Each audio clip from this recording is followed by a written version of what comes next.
السلام عليكم ومرحبا بالجميع في قناتكم. نتمنى ان شاء الله تكونوا بخير وعلى خير. فيديو جديد، وجهه سياحيه جديده كما راكم تشوفوا من خلال هذا الفيديو الصغير اللي يحتوي على مجموعه من الصور الخاصه بروسيكادا بارك، هذه القريه السياحيه اللي غير كما افتتحها وزير الداخليه واللي جايه بمنطقه فلفله بولايه كيكدا.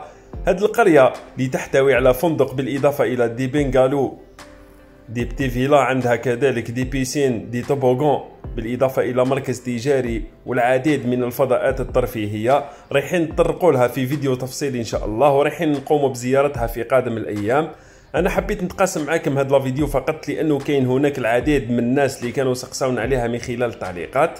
ارتئينا باش نديروا هذا الفيديو التوضيحي اللي بين لنا القريه من خلال هذه الصور الجميله والرائعه، واللي راح تكون لنا زياره اليها، وان شاء الله رايحين نتقاسموا معكم جميع التفاصيل على غرار المعلومات، بالاضافه الى الاسعار، بالاضافه الى جميع التفاصيل بدقه. تهلاو في روحكم خوتي، الى الملتقى في قادم فيديوهاتنا. الى ذلكم الحين دمتم في رعايه الله وحفظه. سلام.